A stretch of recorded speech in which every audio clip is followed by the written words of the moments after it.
ಈಗ ಕೆಲವು ಪ್ರಶ್ನೆಗಳನ್ನು ಡೀಲ್ ಮಾಡಿದ್ದೀವಿ. ಕೋಚಿಂಗ್ ಅವಶ್ಯಕತೆ ಇದೆಯಾ, ಡೆಲ್ಲಿ ಹೋಗೋ ಅವಶ್ಯಕತೆ ಇದೆಯಾ, ಯಾವ ಟೈಮಲ್ಲಿ ಶುರು ಮಾಡಬೇಕು, ಇದೆಲ್ಲವನ್ನು ನಾವು ಒಂದು ಹಂತಕ್ಕೆ ತಿಳ್ಕೊಂಡಿದ್ದೀವಿ. ನಂತರ ಈ ಐಡಿಯಾ ಆಫ್ ಪ್ರಿಲಿಮ್ಸ್ ಮೇನ್ಸ್ ಯಾವಾಗ ಶುರು ಮಾಡಿದಾಗ ನಮ್ಮ ಪ್ರಿಪ್ರೇಷನ್ ಯಾವ ರೀತಿ ನಡೀತಾ ಹೋಗಬೇಕು, ಹೇಗೆ ಡಿಫ್ರೆನ್ಷಿಯೇಟ್ ಮಾಡ್ತೀವಿ ಅನ್ನೋದನ್ನು ಸ್ವಲ್ಪ ತಿಳ್ಕೊಳ್ಳೋಣ. ಮೊಟ್ಟ ಮೊದಲಾಗಿ ನೀವು ತಿಳ್ಕೊಳ್ಬೇಕಾಗಿರೋದು UPSC ಕಂಡಕ್ಟ್ ಮಾಡ್ತಾ ಇರುವಂತಹ ನಾಗರಿಕ ಸೇವಾ ಪರೀಕ್ಷೆಗಳು, ಅಂದರೆ ಸಿವಿಲ್ ಸರ್ವಿಸಸ್ ಎಕ್ಸಾಮ್ ಏನಿದೆ, ಇಲ್ಲಿ ನಿಮ್ಮ ನಾಲೆಡ್ಜ್ನ ಅವರು ಟೆಸ್ಟ್ ಮಾಡ್ತಾ ಇರೋದು 12ನೇ ಕ್ಲಾಸಿನ ಗುಣಮಟ್ಟಕ್ಕೆ ಮಾತ್ರ. It's very clear and I am not exaggerating. ನಿಮಗೆ ಅವರು ಯಾವುದೂ ಡಿಗ್ರಿ ಲೆವೆಲಲ್ಲಿರೋ ಪ್ರಶ್ನೆಯನ್ನಾಗಲಿ ತುಂಬ ಹೈಯರ್ ಲೆವೆಲ್ ಇರೋ ಪ್ರಶ್ನೆಯನ್ನು ಕೇಳ್ತಾ ಇಲ್ಲ. 6ನೇ ಕ್ಲಾಸಿಂದ 12ನೇ ಕ್ಲಾಸಿನ ಪಠ್ಯ ಪುಸ್ತಕ, ಅಂದರೆ NCERTs ಅಂತ ಏನು ಹೇಳ್ತೀವಿ, ಆ NCERTs ಬೇಸಿಸ್ ಮೇಲೆ ಮಾತ್ರ ಪ್ರಶ್ನೆಗಳು ಬರ್ತಾಯಿವೆ. ರೈಟ್, ಓನ್ಲಿ ನಿಮ್ಮ ಆಪ್ಷನಲ್ ಅಥವಾ ಐಚ್ಛಿಕ ವಿಷಯ ಅಂತ ನೀವೇನು ಚೂಸ್ ಮಾಡ್ತೀರಾ ಅದನ್ನು ಮಾತ್ರ ಅವರು ಡಿಗ್ರಿ ಲೆವೆಲಲ್ಲಿ ಪ್ರಶ್ನೆ ಕೇಳ್ತಾರೆ, ಬಿಕಾಸ್ ಅದೊಂದು ಸ್ಪೆಷಲೈಸ್ ಸಬ್ಜೆಕ್ಟ್ ಆಗಿರೋದ್ರಿಂದ.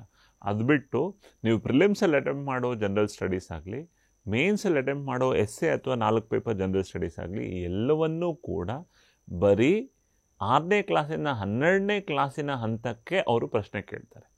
ಆದರೆ ಗಮನಿಸಿ, ಪ್ರಶ್ನೆಯನ್ನು ಅವರು ಕೇಳ್ತಾ ಇರೋದು 12th ಸ್ಟ್ಯಾಂಡರ್ಡ್ ಅಂಡರ್ಸ್ಟ್ಯಾಂಡಿಂಗಲ್ಲಿ, ಬಟ್ ನೀವು ಅಟೆಂಪ್ಟ್ ಮಾಡ್ತಾ ಇರೋರು ಡಿಗ್ರಿ ಮೈಂಡ್ಸೆಟ್ ಇರೋವಂಥವ್ರು. ನಿಮ್ಮ ಮೆಚುರಿಟಿ ಲೆವೆಲಲ್ಲಿ ಪ್ರಶ್ನೆಗಳನ್ನು ಅವರು ಟ್ವಿಸ್ಟ್ ಮಾಡಿ ಕೇಳ್ತಾರೆ. ತುಂಬ ಸಿಂಪಲ್ಲಾಗಿ ಪ್ರಶ್ನೆ ಕೇಳಿರೋದು ಇದೆ, ಆ ಸಿಂಪಲ್ ಪ್ರಶ್ನೆ ತುಂಬ ಅವರು ಬೇರೆ ರೀತಿ ಕೇಳಿರೋದು ಇದೆ. ಕೆಲವೇ ಪ್ರಶ್ನೆಗಳನ್ನು ನಾನು ನಿಮ್ಗೆ ತಿಳಿಸ್ತೇನೆ. ಈಗ ನಮ್ಗೆ ಏನೇನೋ ಕೇಳ್ತಾರೆ ಅಂತ ಅನ್ಸುತ್ತಲ್ವಾ.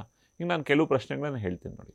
ಈಗ ಒಂದು ಬಾರಿ ಪ್ರಶ್ನೆ ಕೇಳಿದ್ದು UPSC ಪ್ರಿಲಿಮ್ಸಲ್ಲಿ ಕೇಳಿದಂಥ ಪ್ರಶ್ನೆ, ಕೊಹಿಮಾದಿಂದ ತಿರುವನಂತಪುರಕ್ಕೆ ಬೈ ಲ್ಯಾಂಡ್ ರೂಟಲ್ಲಿ ಮಾತ್ರ ಬರೋದಾದರೆ what is the minimum number of states you have to pass by? From Kohima to Thiruvananthapuram, if you have to pass by land route only, what is the minimum number of states you have to pass by? ಈಗ ಈ ಒಂದು ಪ್ರಶ್ನೆಗೆ ನೀವು ಎಷ್ಟು books ಓದ್ತೀರಾ, ಏನೆಲ್ಲ ತಿಳ್ಕೊಳ್ತೀರಾ, ಏನೆಲ್ಲ by heart ಮಾಡ್ತೀರಾ?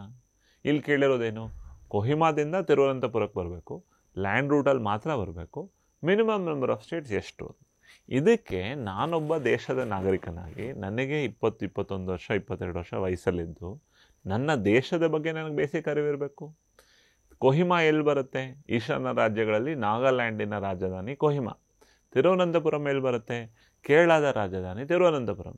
ಸೊ ನಾಗಾಲ್ಯಾಂಡಿಂದ ತಿರುವನಂತಪುರಕ್ಕೆ ಬರಬೇಕು, ಲ್ಯಾಂಡ್ ರೂಟಲ್ಲಿ ಮಾತ್ರ ಬರಬೇಕು, minimum number of States pass ಮಾಡಬೇಕು.